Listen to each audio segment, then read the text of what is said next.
Para poupar vocês de muita enrolação, irei tentar ir direto ao assunto. Apesar de que vai ser um pouco difícil. Sou um peruano de quase 40 anos atualmente e sinto que meus dias estão chegando ao fim, então resolvi relatar para alertar certas pessoas do que o diabo pode fazer em sua vida, apesar de não saber se foi com ele que fiz o pacto. Atualmente moro no México, para ser mais preciso no estado de Durango, mas isso basicamente começou quando eu ainda morava no Peru. Desde muito jovem trabalhei em obras com o meu padrasto. Trabalhava basicamente por um prato de comida, era tudo o que ele me dava como salário. Minha mãe era basicamente uma viciada e nunca deu amor, tanto a mim quanto aos meus irmãos. Eles eram horríveis. Para você ter uma pequena noção, meu irmão mais novo, Miguel, morreu atropelado por uma carroça e ela nunca sentiu a dor da perda. Ela nem sequer foi ao enterro do meu irmão. Ela também vendia minha irmã para meu padrasto em troca de drogas, e isso é o motivo de eu odiar eles com toda a minha força. Um dia, já cansado daquela vida, após minha irmã ter falecido devido a uma forte pneumonia, decido fugir. Não tinha noção de para onde iria, até mesmo o Brasil eu cogitei, mas o idioma é muito diferente do meu. De qualquer forma, não foi possível sair do país, não naquele momento. Fugi para a cidade de Juliaca, onde basicamente fui escravo novamente por quase 2 anos, trabalhando com animais. Por sorte ou milagre, como queira chamar, conheci um homem muito generoso, com aproximadamente 60 anos na época. Seu pai era mexicano e sua mãe alemã, e ele estava a passeio na cidade quando eu o conheci. Eu o ajudei, localizando um lugar específico, e lembro que ele foi a primeira pessoa na minha vida a perguntar se eu estava bem. Não estava bem. Nessa época, eu estava pele e osso e não tinha dinheiro nem para comprar um grão de feijão. Também já tinha experimentado todo o mal que você possa imaginar de uma pessoa que mora nas ruas. Sofri coisas que, nesse momento, nem quero expor por vergonha. Ele foi o único que parou para ouvir minha história de vida. Até hoje, após eu lhe dizer tudo o que passei tendo apenas 12 anos, ele pegou e disse: "Pega suas coisas. Você vai para o México comigo depois de amanhã." Eu olhei para ele e disse: "Eu não tenho nada, nem sequer uma moeda." Ele olhou para mim com os olhos que ainda me lembro até hoje, pegou minha mão e me levou até onde estava hospedado. Logo depois me mandou tomar um banho e logo em seguida apareceu com algumas roupas grandes que cabiam 2 de mim. No momento que escrevo isso, estou rindo, pois tomei banho com a água da torneira, já que não sabia ligar o chuveiro. Logo após isso, ele apareceu com um prato cheio de frutas, e foi a primeira vez que comi tão bem em tanto tempo. Pulamos para o dia em que estou indo para o México, que não foi basicamente depois de amanhã, como ele disse. Demorou algumas semanas para ele poder me levar, com autorização do governo. De qualquer forma, já no México, tive vida de rei. Eu não trabalhava, somente estudava, e o senhor que me adotou, que não irei revelar o nome por motivos pessoais, foi maravilhoso comigo. Foi um verdadeiro pai que nunca tive. É uma pessoa que eu daria tudo para ter de volta comigo. Porém, como nada é maravilhoso para sempre, meu pai acabou falecendo quando eu tinha 9 anos. Foi um infarto fulminante. Seus filhos biológicos, que eram praticamente homens e mulheres mesquinhos e nojentos, me expulsaram, sem eu sequer saber se tinha direito a algo ou não. E então, lá estava eu na rua novamente. Eu tinha um dinheiro que havia economizado, porém não queria gastar sem saber o dia de amanhã. Preferi ter um prato de comida em vez de uma cama para passar a noite. Nesse momento, eu estava procurando, que nem louco, um emprego em qualquer lugar que fosse. Acabei achando em uma lanchonete local, mas não era o que eu queria para minha vida. Eu saí do nada para o tudo, e do tudo para o nada, em questão de alguns anos. Eu não acreditava que Deus poderia estar fazendo isso comigo de novo.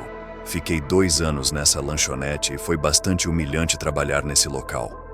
Nessa época, eu alugava um cômodo e estava razoavelmente bem. Não passava fome, mas não tinha tudo o que queria. Foi quando conheci um amigo em uma festa local e rapidamente viramos grandes amigos. Desde o momento que começamos a conversar, eu notei uma marca em seu braço. Uma marca como se fosse aquelas que fazem para marcar o gado. Perguntava sempre a ele o que era aquilo e ele sempre desconversava. Foi até um dia que passei uma situação humilhante na lanchonete e disse ao meu amigo que não queria mais trabalhar naquele local, que queria minha antiga vida de volta. Foi aí que ele me ofereceu um emprego em sua distribuidora. Mas antes de me fornecer o emprego, ele me contou o que era aquela marca que eu sempre perguntava. Ele me disse que se eu estivesse disposto, ele me colocaria no topo, como ele estava atualmente. Ele me disse que aquela marca era de um pacto que ele havia feito há 5 anos atrás, era como se fosse uma confirmação do que ele havia feito. Eu ri, pois não acreditava nessas coisas. Ele disse que me levaria quando eu quisesse e que era para pensar bem na proposta que ele havia falado sobre isso. Somente com mais uma pessoa desde que tinha feito o pacto naquela noite e posteriormente nas próximas. Coloquei no papel toda a trajetória de vida do meu amigo, tudo o que ele já havia me contado sobre sua vida pessoal. Nisso, cheguei à conclusão que era meio duvidoso realmente como ele saiu do nada para ter tudo o que tinha em tão pouco tempo. Naquela noite, ajoelhei pela primeira vez aos pés da minha cama e pedi para Deus somente uma luz. Que ele aparecesse para mim ou de alguma forma mandasse um sinal que provasse que ele ainda se importava comigo, mas não obtive nada, nem sequer um sinal de maneira alguma. Culpo o Deus pelo que fiz, pois as escolhas foram somente minhas e de mais ninguém. Então, no dia seguinte, faltei no trabalho e pedi para que meu amigo me explicasse como era feito. Pedi mais informações sobre o que aconteceria comigo depois de realizar o pacto. Deixei uma mensagem em sua secretária eletrônica e esperei o dia todo por uma ligação dele. Na recepção de onde morava, quando finalmente recebi sua ligação, ele me disse que estava na entrada me esperando. Desci e entrei em seu carro. Ele nos levou sem falar uma única palavra, até uma casa muito bonita no sul da cidade, numa área bem isolada. Lá, ele apertou a campainha e uma senhora adornada com vários colares e tatuagens abriu a porta. Ela nos disse para entrar, e ele se recusou. Disse que era para eu entrar, que ela iria explicar todo o processo lá dentro. Ela me disse tudo o que eu teria que fazer nesse pacto de sangue, e também mencionou o valor que ela cobraria. Exclamei que não tinha aquele dinheiro no momento, e ela disse que já estava pago, que meu amigo havia pagado. Não era uma quantia exorbitante na época, mas para mim praticamente um ferrado. Era $100 americanos, pelo que me lembro. Quase voltando atrás, aceitei e fizemos todo o processo. Me senti extremamente perturbado. Senti como se toda a minha luz saísse de mim numa só vez, como se estivesse sido arrancado de minha força. Para finalizar, enquanto eu estava com os olhos fechados, ela cravou um negócio quente em minha barriga. Era a mesma marca que meu amigo tinha, só que no braço. Além disso, também me disse quanto tempo aproximado eu teria para aproveitar, até que ele viesse me buscar. Saí e voltei para o carro onde meu amigo estava me esperando. A única coisa que ele me disse depois de eu perguntar como iria lhe pagar foi: "Depois a gente vê." Ele me deixou em casa e liguei do telefone público na mesma hora para o meu trabalho, dizendo que me demitia. Naquela noite, uma série de eventos me deixaram praticamente maluco. Senti como se não tivesse vontade de me levantar da cama e como se uma febre muito forte me atacasse. Eu estava delirando enquanto tentava dormir. Eu presenciava a todo momento coisas andando pelo meu quarto e como se estivesse respirando na minha nuca. Apaguei. Somente me lembro de acordar de manhã às 6 horas da manhã em ponto. Depois daquele dia, todas as coisas ocorreram normalmente para mim. Eu estava sem emprego, mas não me importava, pois pela primeira vez em algum tempo, eu tinha esperança que as coisas iriam melhorar. Porém, foi tudo ao contrário. As coisas começaram a ficar complicadas e o dinheiro estava acabando. Conversei com o meu amigo e ele me pediu para aguentar firme e, enquanto isso, me arrumou um emprego em sua distribuidora. Trabalhei lá por 15 dias exatos e fazia 1 mês do pacto quando recebi uma carta. Era endereçada a mim, enviada pelo advogado do meu pai. Abri e quase caí de costas quando li que era para comparecer ao escritório para tratar assuntos pendentes em relação à minha parte da herança. Fui até seu escritório na mesma hora, e lá foi mencionado que meu pai me deixou uma parte da herança. Também mencionaram que estavam tentando me contatar há meses e não conseguiam respostas. Eu disse que nunca recebi sequer uma carta para tratar do assunto. Ele cortou e me mostrou o valor que eu tinha para receber. Dava aproximadamente $200 mil na época. Chorei ali mesmo, sabendo que o pacto havia dado certo. Só não tenho certeza se era de felicidade ou de tristeza por ter vendido minha alma por 1000. Pensei comigo mesmo, também se realmente o pacto havia funcionado, porque de certa forma, meu nome estava no testamento e um dia, de qualquer forma, iriam me achar. Nos anos seguintes eu teria minha confirmação. Minha vida estava correndo muito bem. Eu tinha aberto uma fábrica de tecidos na cidade do México e morava com minha namorada em Nova York. Lá ela abriu sua própria loja de roupa, tendo a mim como sócio. Foi quando tivemos a notícia de sua gravidez. Eram gêmeos e, nesse ponto, as coisas já começaram a desandar. Somente um dos bebês sobreviveu ao parto, uma menina. Minha namorada ficou arrasada com a perda de nosso filho. Ela havia pegado ele no colo, ele estava bem. Foi algo do nada, ninguém entendia e naquele momento nem eu, para ser realista, nem me lembrava do que havia feito. Toda a situação envolvendo o parto e cuidar da neném estava deixando minha namorada diferente de como era. Algumas semanas depois, ela simplesmente pegou suas coisas e foi embora, deixando somente uma carta mencionando o quanto que ela queria que eu pagasse por mês a ela e a nossa filha. Aquilo me arrasou. Ela não podia fazer aquilo comigo, mas fez. 6 semanas praticamente deitado, e foi nesse momento em que comecei a avistar uma figura parada no quarto todos os dias. Sempre que chegava perto do que quer que fosse, aquilo desaparecia. Aquela coisa ficava sempre no canto mais escuro possível. Aquilo não se movia, não falava e não parecia se importar se eu estava com medo ou não. Eu sei que, de certa forma, aquilo estava ali, esperando a hora certa para me levar. Então, pela minha filha, continuei minha vida normalmente, tomando conta das minhas empresas. Me casei e tive outro filho, dessa vez um menino, que nasceu perfeito. Ele sempre foi muito esperto. Ele e sua mãe sempre pediam para eu contar a história de como havia conseguido a marca que tenho na barriga. Sempre disse que foi por conta de uma aposta, num jogo bobo de adolescente. Avanço rápido para 2019, as coisas não vão nada bem em casa. Minha filha me odeia, sua mãe me odeia. Meu filho sempre joga na minha cara que sou um péssimo pai e, recentemente, descubro uma traição de minha esposa. Meu amigo, que não se falávamos há anos, me liga. Ele me pergunta se eu por acaso avistava algo em meu quarto à noite, se eu tinha sonhos perturbadores com o que havíamos feito. Digo a ele que isso já acontecia comigo há vários anos, e ele disse que recentemente estava acontecendo com ele, que o prazo do pacto estava se esgotando. Ele disse que todas as noites sonhava que algo o puxava para baixo da cama. Ele chorava enquanto dizia que sua vida estava no melhor momento, enquanto a minha estava em completo destroços. Eu disse a ele para se acalmar, que no final iria dar tudo certo. Ele gritou, me mandando-se, e desligou o telefone. Tentei ligar novamente 2 vezes, mas ele não atendeu. 1 mês depois, recebo a notícia de que ele havia falecido em Guadalajara. Ele e sua mulher haviam sido vítimas de um assalto. Eles deixaram 3 filhos. Aquilo me perturbou muito. Não tenho palavras para descrever o que sentia. Nossa relação estava distante, mas eu o amava como um irmão. Agora avançamos para 2022. Não tenho contato com meus filhos. Não tenho esposa e minhas empresas estão em situação de falência. Minha única companhia é meu gato Mingo e a bebida. Estou completamente em frangalhos e começam a se intensificar as situações paranormais em minha casa. Aquela figura que sempre estava comigo no quarto agora passa a estar comigo em todos os cômodos, seja de dia ou de noite. Ouço passos por todo lado e meu gato praticamente enlouquece o tempo todo. Espero que você nunca entenda o terror que é levantar de madrugada e ver alguém parado ao seu lado. É uma coisa que nunca me acostumei. Ultimamente, a vontade de acabar com tudo só aumenta, até a corda.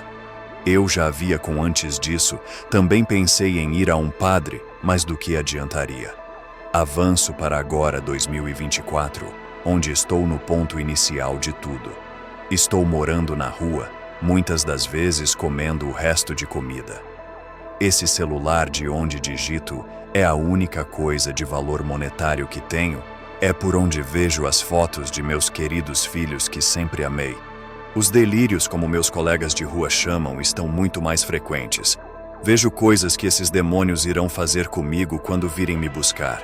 A partir de agora, somente espero que tudo acabe, que eu morra logo, para que esse lixo de vida desapareça. Peço desculpas por ter ficado muito grande, mas encontrei na escrita uma maneira dessas coisas não perturbarem o restinho de paz que ainda restou no fundo de minha mente. Obrigado. Me lembro como se fosse hoje. Era 15 de agosto de 2006. Minha família foi à casa da minha tia em São José do Rio Preto por volta das 4 horas da tarde. Eu e minha prima estávamos na casa de minha tia. Os outros membros da família haviam saído. Eu estava na área dos fundos quando ouvi barulhos vindo de dentro da casa. Então, fui ver o que era. Vi que a porta do quarto da minha prima estava entreaberta e um odor muito ruim parecia sair do quarto. Fui me aproximando e olhei pela brecha da porta. Notei que no chão havia um círculo feito de giz e dentro vi que tinha uma grande estrela, como se fosse um pentagrama. Em cada ponta da estrela havia uma vela preta. Ouvi minha prima falar algumas palavras enroladas, que por sinal não entendi quase nada, mas percebi que parecia um tipo de invocação, e era o que realmente ela estava fazendo. Aquela cena foi algo muito perturbador que arrepiou meu corpo por inteiro. A casa da minha tia era muito escura e só favoreceu o ambiente aterrorizante daquele momento. De repente, uma fumaça preta e com um odor insuportável surgiu atrás da minha prima, como se fosse mágica.